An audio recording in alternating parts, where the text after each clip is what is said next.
Hello, I'm Liz Wager. I'm a publications consultant. I was involved in the very first good publication practice, and I've been involved on the revision of GPP3. And that's what I'm going to be talking about today. What's new in GPP3, with some slightly irreverent references to my little company logo, the old bird who might refer to me, some personal thoughts about where we are. So, those of you who are writers and editors, have you spotted the really major difference in the title? We've lost the hyphen. We've gained a hyphen. BMJ didn't like hyphens. The Annals of Internal Medicine likes hyphens. So we're now back to company sponsored with a hyphen. But basically, the title is actually pretty much the same. It's just the journal house style. What about the author group? I'm pleased to say that we've got some continuity. Got several people who were involved with GPP2. I wasn't actually directly involved there. I was cheering from the sidelines, but we've also got some new people as well. We've got a really international author team, and I think that's important. Those guidelines are spreading around the world, and it's really nice that we've got a group from all around the world, not just the US and the UK. So we had people from Denmark and the Netherlands, Australia, New Zealand, and we had a steering committee member. She didn't actually end up being an author, but we had a steering committee member in Japan. So we've broadened the group. Some obvious things as soon as you look at the new document. We've numbered the sections. It's sometimes difficult to know where you're referring to things to get the order right and so on, and we thought that it's a long enough document, the time has come, we need to have some numbering.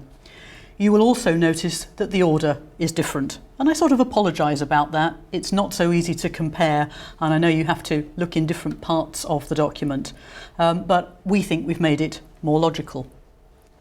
If you dig in a bit deeper and look at the language, I think you'll find that the language is bolder. So GPP2 had a lot of paragraphs that started, "We recommend," or "You should consider." That's generally shifted so that it's now saying companies should do this. Even on some occasions, companies must do this. I think GPP has got more confident. It's also more concrete. There were a few things in both the first GPP and in GPP2 where we used rather general words. Things should be published in a timely fashion. What did timely mean? We've now pinned that down so there's more definite detail about within 12 months of study end, for example. There are some new sections.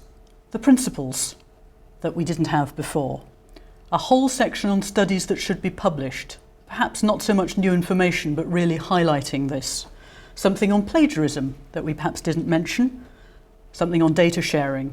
And there are tables which I hope give some helpful guidance on how to interpret and really implement the ICMJE authorship criteria.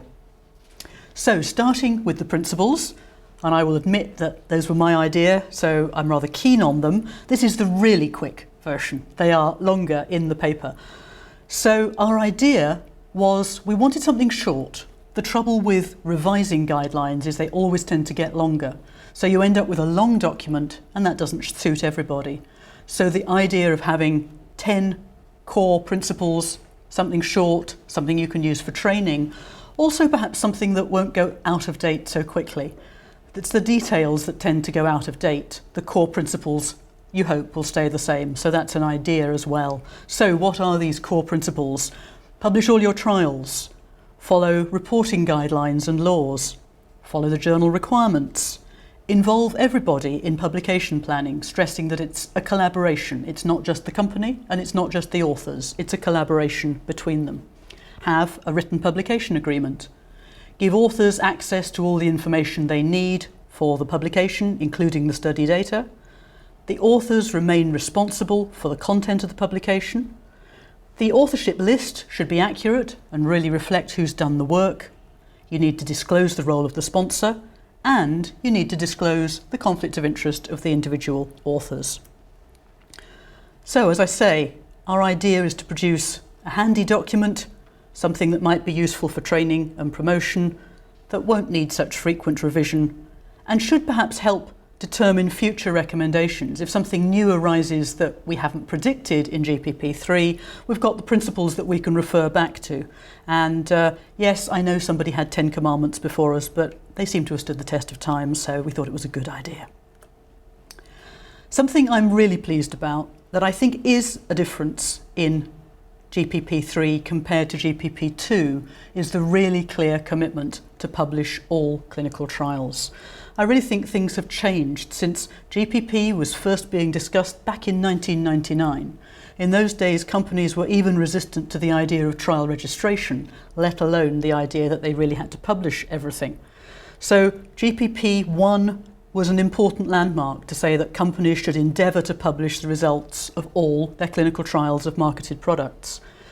GPP2, I must admit, I was a bit disappointed that they relegated that to a checklist. There wasn't really anything very specific in the text. I don't think the authors of GPP2 were against publishing all results. They just somehow felt it was a given or was not so important. However, back to GPP3, I think we've got really clear, strong guidance. And I think that fits in very well with things like the All Trials campaigns, with really public opinion that drug companies cannot hide data. So the first principle is the design and results of all clinical trials should be reported in a complete, accurate, balanced, transparent and timely manner.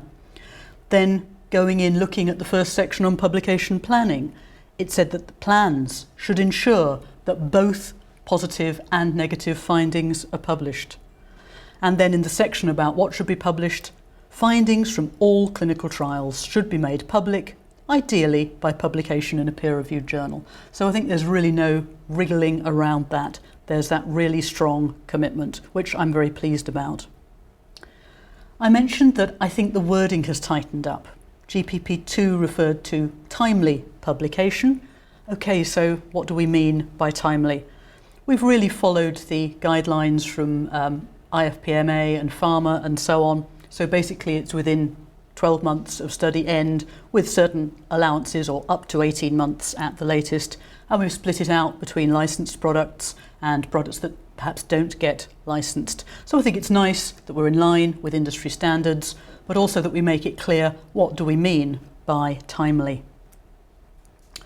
One area that did cause some problems in GPP2, and I think the language was perhaps not very clear and was interpreted differently by different people, was the section on payments to authors.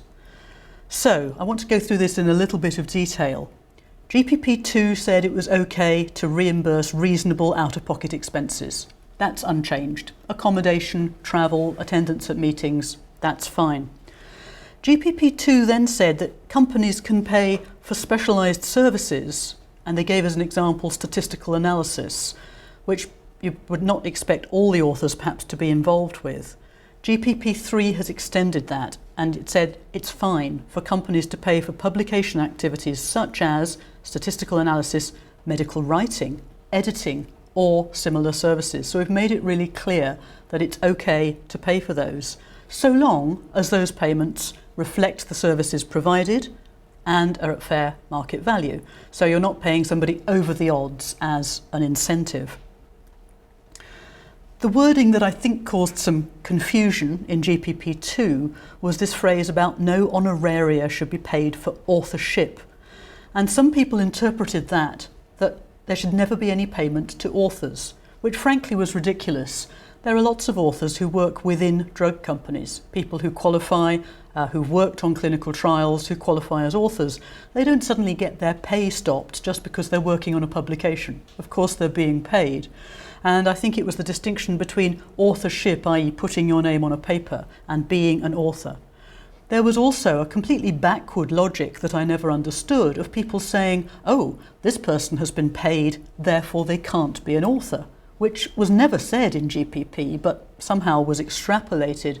And this occasionally caused problems when a professional medical writer did qualify as an author. People suddenly said, oh, this person has been paid, which frankly I never understood because, of course, the investigators had been paid, the other people had been paid. It's just that they weren't paid directly for their work on the paper. So I'm really pleased that GPP3 has, I think, untangled this. So we've said that Payment should never be made or even offered simply to attract someone to be an author. In other words, you shouldn't pay someone to put their name on the paper or to influence their opinion.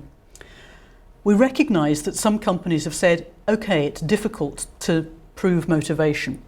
And so if you choose to have a policy that says we don't pay people for the time spent working on publications, the reward of being an author is enough, that's fine, that's legitimate. But it's not a sort of ethical agreement that you cannot ever pay authors. We've developed, I think, in line with this, the guidance on authorship, and I hope this is helpful.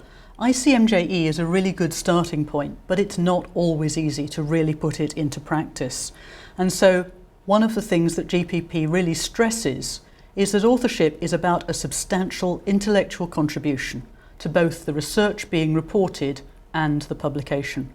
And I think that nicely reflects, but perhaps also amplifies, what ICMJE are trying to achieve. Because we know that people have difficulty applying those ICMJE criteria, we've got some specific tables with additional guidance. So in the appendix, you'll see Appendix Table 1, and then there's Table 2, which actually looks at some of the common problems about authorship. So Table 1 tries to flesh out the ICMJE criteria in relation particularly to company-sponsored work. So it emphasises the fact that a substantial contribution means a substantial intellectual contribution rather than just something purely technical. So the sort of thing is drafting a protocol, crafting the discussion, statistical analysis, not simply following a protocol or recruiting patients. Drafting or revising means more than just minor corrections for grammar or language or format. It really means something about the content. This one I love because it really is glorified common sense, but sadly we do know that it needs to be said that final approval actually means you've read the whole manuscript, and we do spell that out. And then of course there's the fourth criterion of ICMJE, which came out after GPP2 was published, this criterion for author accountability. And really we just sort of repeat and amplify the ICMJE wording about each author being accountable for the work, having confidence in the other authors, and being able to identify who's responsible for each part of a manuscript. The Appendix Table 2 covers difficult situations like what do you do if an author changes institution? What do you do if an author dies? That sort of thing, and provides a bit more concrete guidance, which we hope again builds on ICMJE. A totally new section is the one on data sharing. In the 5 or so years between GPP2 and GPP3, we've really seen a policy shift in a lot of journals. We now see journals requiring protocols, journals publishing protocols, journals requiring data sharing statements, and some journals actually only publishing if you agree to either share the data on request or in some cases actually make raw data publicly available. Now we also recognise that with clinical trials, unlike with laboratory data, there are issues of confidentiality. There are questions about individual patient data and whether it's okay to post it on the web, for example.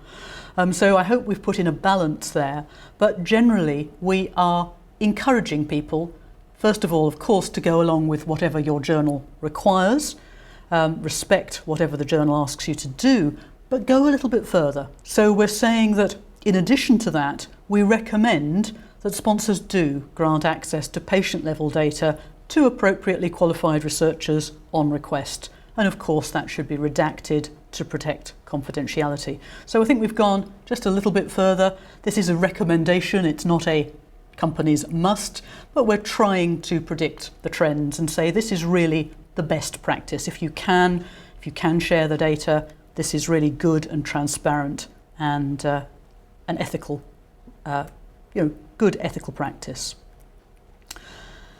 Okay, trial registration. It's extraordinary to think that back in 1999, when we were discussing the first GPP, we weren't even confident enough to say that companies should register their trials. There was still a lot of discussion swirling around about how this would reduce competitiveness. We knew a lot of companies were not happy about it.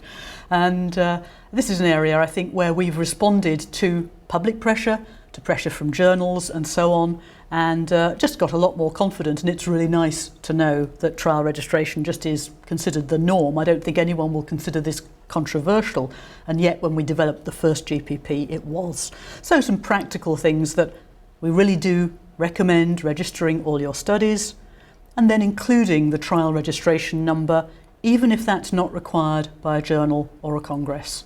We recognise that it can be a battle sometimes to squeeze it onto an abstract, but if you have got room, we recommend to put the trial registration number. It has so many benefits. It can show whether it's a repeat publication.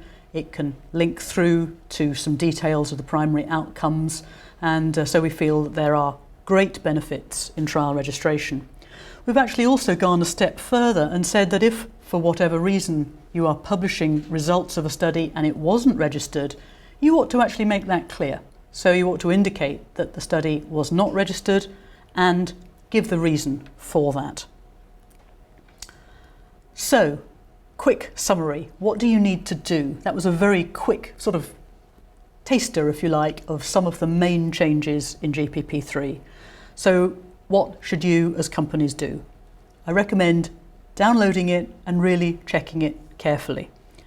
Distribute it to everybody who's involved with publications. Everyone needs to have the most up-to-date version. Check your wording on company policies and update it where necessary. Although I've only highlighted a few key issues, there are a lot of changes to wording, so any direct quotes are likely to need to get updated. You're going to probably need to update references in company policies, websites, and so on. So what might you actually need to do differently? That was more what you might want to change in your references. What actual actions will be required to respond to GPP3? So, including the trial registration number on particularly abstracts and full publications, even if it's not required by the journal or the congress. I think that's been strengthened a bit, and that's something you need to look at. Something I didn't mention, but a new recommendation, is that steering committees should set up authorship working groups. In the past, GPP2 simply said the authors need to determine who the authors are, and it didn't really say how that should be done. So there's now a strong link with the steering committee, and there's clearer guidance on how you determine not only who qualifies for authors, but also the order in which the authors are listed. And I think all companies have really got to think about their data access policies. Increasing numbers, if you're going to certain journals, are going to require it. So you're going to need to think about what are we required to do by the journal. But if you're following GPP3, you might also need to think that, okay, we're actually going to anticipate the journals, go a little bit beyond that, and grant access to patient-level data on request, even if it isn't required by a journal. I know that many companies are doing that now, so it may not be so radical, but I think that is something that some companies probably are either doing on a case-by-case basis or haven't been doing so much in the past. So it is the sort of thing you might need to change. So finally, a little bit about the development. Yes, it was a huge amount of work. That international authorship team meant some telephone conferences at very odd hours of the morning or night for some of us, but I really think it was worth it. We had nearly 200 sets of people reviewing it, around 100 comments that we had to collate. I think there were actually over 2,000 individual comments that we collated and really reviewed. We'll never please everybody. No document is perfect, but I am very happy with the result. I do think we've got now an up-to-date, a clearer document, which I hope will help companies, individual writers, communication agencies really publish their work responsibly, which is the original idea of GPP. But you're the judges.